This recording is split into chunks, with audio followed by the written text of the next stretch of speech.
लोग स्वागत है आप सभी का फिर से एक नए वीडियो में। तो इस वीडियो में हम बात करने वाले हैं 12वीं क्लास के भौतिक विज्ञान के बारे में कि भौतिक विज्ञान में आपके जो यहाँ पे त्रैमासिक परीक्षा होने वाली है उनमें कौन कौन से प्रश्न आपके आ सकते हैं।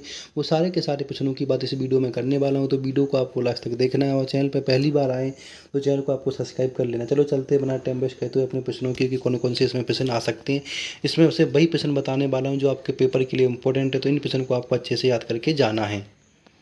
तो आप यहाँ पर देख सकते हैं अब हम आ चुके हैं 12वीं क्लास के इम्पोर्टेंट प्रश्नों की वो जो आपके भौतिक विज्ञान के जो यहाँ पर 2 नंबर के प्रश्न बनने वाले कौन कौन से बनने वाले हैं उनको आपको अच्छे से अच्छे तैयार कर लेना है। यही आपके एग्जाम में आने वाला है। तो यहाँ पर पहला प्रश्न आप देख सकते हैं इसमें आवेश संरक्षण क्या है। इसके बाद दूसरा विद्युत क्षेत्र रेखाओं के गुण लिखिए। तीसरा नंबर प्रश्न है विद्युत फ्लक्स किसे कहते हैं।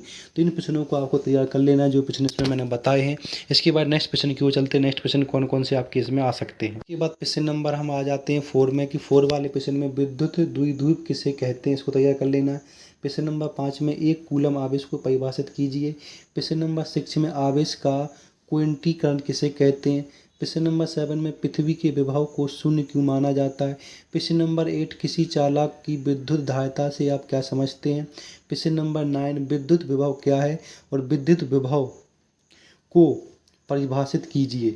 तो ये 9 के 9 प्रश्न आपको तैयार कर लेने अच्छे से। अब नेक्स्ट प्रश्न की ओर चलते हैं। नेक्स्ट प्रश्न और किसमें क्या क्या आपका आ सकता है। इसके बाद प्रश्न नंबर आप यहाँ पे देख सकते हैं। प्रश्न नंबर 10 आपको तैयार कर लेना है जिसमें विद्युत संबंधी कूलम के नियम बताने हैं। तो 10 नंबर प्रश्न तक ये आपके 2 नंबर के प्रश्न हैं जो 2 नंबर में आपके आ सकते हैं।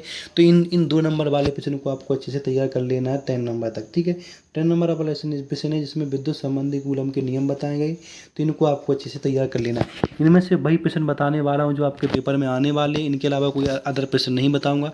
तो इन प्रश्नों को आपको अच्छे से तैयार करके जाना है। अब नेक्स्ट प्रश्न आ जाते हैं 11 नंबर जिसमें व्हिटिज सेतु क्या है इसका सिद्धांत बताना है।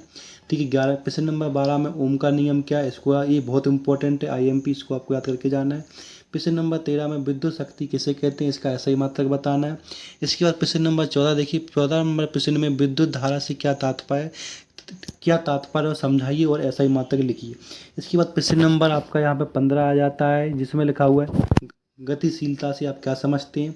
प्रश्न नंबर 16 आ जाता है जिसमें विद्युत सेल किसे कहते हैं। क्या प्रश्न नंबर 16 जिसमें बोला है विद्युत सेल किसे कहते हैं। तो इनको आपको तैयार कर लेना। 16 के 16 प्रश्न आपको अच्छे से तैयार कर लेने बहुत इंपॉर्टेंट है। इसके अंदर आपके बहुत सारे प्रश्न जब से 40 प्रश्न बताने वाला हूँ जो आपके एग्जाम के लिए बहुत इंपॉर्टेंट है। तो इन प्रश्नों को आपको तैयार करते जाना है। जिन प्रश्नों को आपको याद करना है उनको आप कॉपी में लिखते जाइए वीडियो रोक रोक के और सारे के सारे प्रश्न एग्जाम से पहले आप इनको एक बार पढ़ लीजिए और इनको अच्छे से याद कर लीजिएगा। अब हम बात करने वाले नेक्स्ट प्रश्न क्योंकि नेक्स्ट प्रश्न आपका इसमें क्या आ सकता है वो देख लीजिएगा आप। तो बस वीडियो में आपको बने रहना है। वीडियो को आपको पूरा लास्ट तक देखना है। ठीक है, तो आपको यहाँ पे सारे के सारे प्रश्न तैयार कर लेने जितने इसमें मैं प्रश्न बता रहा हूँ वो सारे के सारे प्रश्न आपको यहाँ पे तैयार कर लेना है। तो यहाँ पे देख सकते हैं प्रश्न नंबर 8 ही तैयार कर लेना है। इसमें किसी चालक की विद्युत धारा से आप क्या समझते हैं। प्रश्न नंबर 9 में लिखा है विद्युत विभव क्या है, विद्युत विभव को परिभाषित कीजिए। इसके बाद प्रश्न नंबर 10 जिसमें लिखा है विद्युत संबंधी कूलम का नियम बताइए। ये प्रश्न आपके लिए बहुत इंपॉर्टेंट आईएमपी प्रश्न है तो इसको आपको तैयार करके जाना है क्योंकि ये प्रश्न आपका पेपर में आना ही आने वाला है। तो इसमें जो प्रश्न मैं बता रहा हूँ वो सारे के सारे प्रश्न आपको इसमें तैयार कर लेने हैं। इससे बाहर आपका कुछ भी पेपर में नहीं आने वाला है। अब नेक्स्ट प्रश्न क्यों चलते हैं। नेक्स्ट प्रश्न इसमें क्या पूछा गया वो देख लीजिएगा आप एक बार।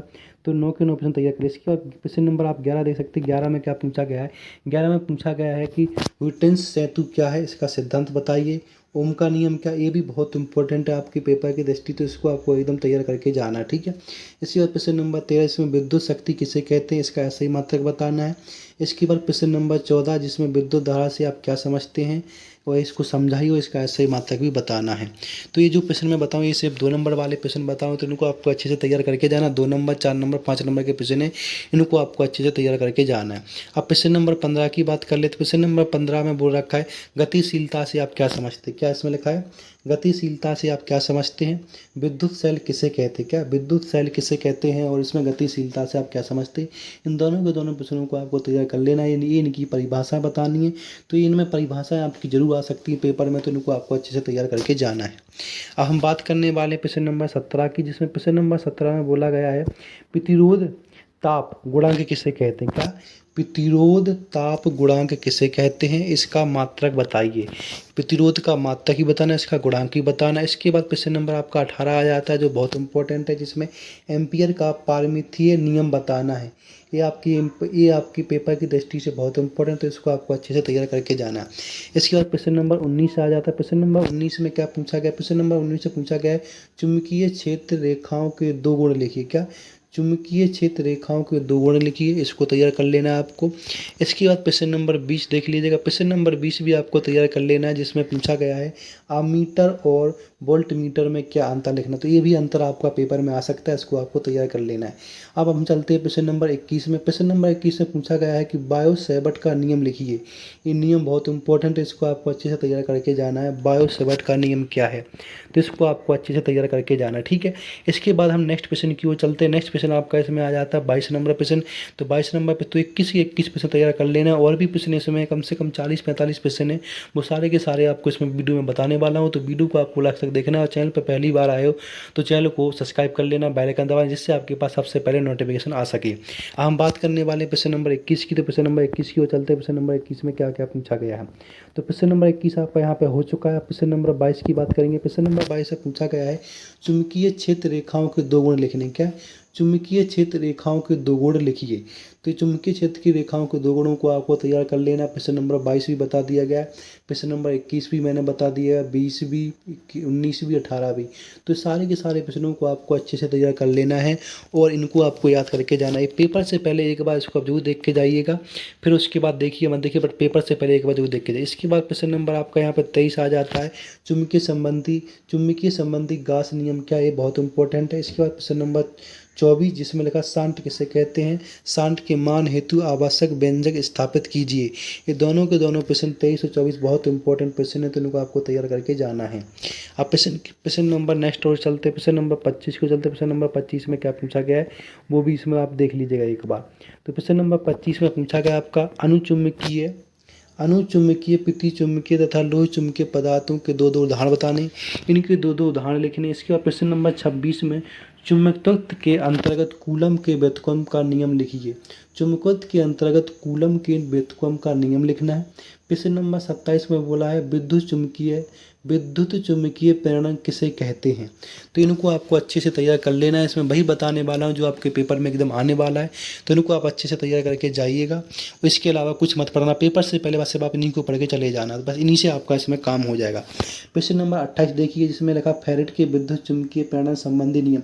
तो फेरेट के नियम आपके पेपर में आते ही आते हैं, इनको आपको अच्छे से तैयार करके जाना है। जो फेरेट के नियम होते हैं आपके पेपर में आते ही आते हैं, इनको आपको अच्छे से तैयार करके जाना है। अब प्रश्न नंबर नेक्स्ट आ जाते हैं। प्रश्न नंबर आपका इसमें 29 आ जाता है, फ्लेमिंग का दाएं हाथ का नियम। ये भी नियम बहुत इंपॉर्टेंट है फ्लेमिंग का। ये फ्लेमिंग का नियम भी आपके एग्जाम में बहुत बार आया है, तो अब भी आ सकता है, तो इसको आपको तैयार करके, जितने भी नियम मैं बता रहा हूँ वो नियम और अंतर को जरूर आपको याद करके जाना है। उनमें से आपका 100% पेपर में आएगा ही आएगा, तो उनको आपको अच्छे से तैयार करके जाना है। अब हम प्रश्न नंबर नेक्स्ट चल लेते हैं। नेक्स्ट में क्या पूछा गया? नेक्स्ट प्रश्न नंबर आपका यहाँ पे आ जाता है 30। तो प्रश्न नंबर 30 में क्या पूछा गया उसको आप एक बार देख लीजिएगा। तो यहाँ पे प्रश्न नंबर 30 आपको तैयार कर लेना। प्रश्न नंबर 31 भी तैयार कर लेना, इसमें विद्युत चुम्बकीय प्रेरणा संबंधी नियम है, इसको आपको तैयार कर लेना है। इसके बाद प्रश्न नंबर 32, जिसमें लिखा हुआ है प्रत्यावर्ती धारा और शिष्ट धारा में अंतर लिखना है। इसके बाद प्रश्न नंबर 33, प्रत्यावर्ती धारा में विद्युत अपघटन क्यों नहीं होता है, इसको तैयार कर लेना है। प्रश्न नंबर 34, जिसमें लिखा है गुणता गुणांक क्यों क्या है, इसके लिए सूत्र लिखिए। तो ये 34 के 34 प्रश्न आपको तैयार कर लेने हैं, बहुत इंपॉर्टेंट है पेपर की दृष्टि से, तो इनको आपको अच्छे तैयार करके जाना है। 34 के 34 प्रश्न मैंने यहाँ पे बता दिए गए हैं। अब और प्रश्नों की वो चलते, और प्रश्न भी आपके जो इंपॉर्टेंट है, जो इसमें महत्वपूर्ण प्रश्न आपके यहाँ पे आ जाते हैं, ठीक है। तो यहाँ पर देख सकते हैं, यहाँ पे आपकी 12वीं क्लास का आ चुका है। 12वीं क्लास के मैंने एकदम बता दिया गया आपको, तो उनको भी आपको अच्छे से तैयार करके जाना है। नंबर वाले प्रश्न इसमें देखना हो, तो इन सारे के सारे प्रश्नों को आपको तैयार कर लेना है। प्रश्न नंबर फर्स्ट, जिसमें स्थिर विद्युत के अंतर्गत कूलम का नियम लिखिए, इसको तैयार कर लेना है। इसके बाद प्रश्न नंबर 2, जिसमें विद्युत किसे कहते हैं और प्रणव विधि द्वारा किसी वस्तु को कैसे अवशोषित किया जाता है, इसको तैयार कर लेना है। प्रश्न नंबर 3, चुंबकीय क्षेत्र रेखाओं और विद्युत क्षेत्र रेखाओं में 3 अंतर लिखने। तो ये आपको तीनों के तीनों प्रश्न तैयार कर लेने हैं, जो 3-4 नंबर के प्रश्न आपके यहाँ में बनते हैं। इसके बाद प्रश्न नंबर 4, जिसको प्रश्न नंबर 4 भी आपको तैयार कर लें, जिसमें बोला है विद्युत फ्लक्स संबंधी गाँस का नियम क्या है, तो इसको भी आपको तैयार कर लेना है। इसके बाद प्रश्न नंबर 5 पे आ जाते हैं। इसमें प्रश्न नंबर 5 में पूछा गया समविभव पृष्ठ किसे कहते हैं। क्या बोलेगा, क्या बोला इन्होंने, समविभव पृष्ठ। जो प्रश्न नंबर 5 है इसमें बोला है समविभव पृष्ठ किसे कहते हैं, समविभव पृष्ठ के नियम लिखिए या इनके बारे में बताने। तो इसको भी आपको अच्छे से तैयार कर लेना है। सारे के सारे इसमें एकदम बताने वाला हूँ। इसकी 4 विशेषताएं लिखनी है आपको, ठीक है। इसके बाद प्रश्न नंबर 6 देखिए। प्रश्न नंबर 6 में क्या बोला है, 6 वाले प्रश्न को भी आपको अच्छे से तैयार कर लेना है। ये प्रश्न नंबर आपका यहाँ पे 6 है। इसके बाद प्रश्न नंबर आपको 7 तैयार कर लेना है। इसके बाद प्रश्न नंबर 8। प्रश्न नंबर 8 में किसी विद्युत क्षेत्र में एक पराविद्युत रेख देने पर विद्युत क्षेत्र की तीव्रता क्यों घट जाती है, इसको तैयार कर लेना है। प्रश्न नंबर 9 में किरचॉफ के नियम लिखिए तथा उनकी क्या बतानी, इसमें आपको यहाँ पे व्याख्या करनी है, ठीक है। प्रश्न नंबर 9। इसके प्रश्न नंबर 10 भी तैयार कर लें, जिसमें लिखा व्हिटन सेतु का विद्युत आरेख खींचिए, इसको समझाइए। इसका आरेख खींचना और इसको अच्छे से समझाना, प्रश्न नंबर 10। इसके बाद प्रश्न नंबर 11 पे आ जाते हैं। प्रश्न नंबर 11 में क्या पूछा गया, प्रश्न नंबर 11 में पूछा गया है प्रतिरोध और प्रतिरोधकता में अंतर लिखना है, इसको आपको तैयार कर लेना, ठीक है। इसके बाद प्रश्न नंबर 11 तैयार कर लेना। इसके बाद प्रश्न नंबर आपको 12 देखना है। 12 में लिखा हुआ है सेल के विद्युत वाहक बल और विभवांतर में क्या अंतर लिखना है, इसको तैयार कर लेना। प्रश्न नंबर 13 भी तैयार कर लेना है। प्रश्न नंबर 14 जिसमें किसी चालक का प्रतिरोध किन किन कारकों पर निर्भर करता है। प्रश्न नंबर 15 ताप बढ़ने पर किसी पदार्थ का प्रतिरोधकता क्यों बढ़ जाता है। 16 नंबर आपको तैयार कर लेना है। इनके बिंदुओं को आपको पढ़ लेना, नामांकित चित्र क्या है, इनकी आपको व्याख्या करनी है, 4 के 4 बिंदुओं की, ठीक है। तो यह पूरा 5 नंबर का प्रश्न आपका इसमें हो जाता है, ठीक है। इसके बाद प्रश्न नंबर 17 इसमें ऐसी परिपथ के पात्र क्या है। प्रश्न नंबर 18 जिसमें ऐसी परिपथ से संबंधित प्रतिरोध से क्या तात्पर्य, इसको आपको तैयार कर लेना। प्रश्न नंबर 19 भी तैयार आपको कर लेना है। और प्रश्न नंबर 20 और प्रश्न नंबर 21 ये सारे के सारे प्रश्न बहुत इंपॉर्टेंट, इनको आपको अच्छे से तैयार कर लेना है। जिसमें लिखा है 21 नंबर प्रश्न में लिखा हुआ है गतित विद्युत वाहक बल किसे कहते हैं, इसके लिए व्यंजक स्थापित कीजिए। इससे प्रश्न नंबर 22 प्रश्न नंबर 23 ये दोनों के दोनों प्रश्न आपको तैयार कर लेना। तो इसमें मैंने बहुत जो इंपॉर्टेंट प्रश्न बनते हैं वो सारे के सारे प्रश्न बता दिए गए हैं। तो ऐसे ही इंपॉर्टेंट अपडेट के लिए चैनल को लाइक कर, सब्सक्राइब कर, वीडियो को ज़्यादा से ज़्यादा शेयर करें।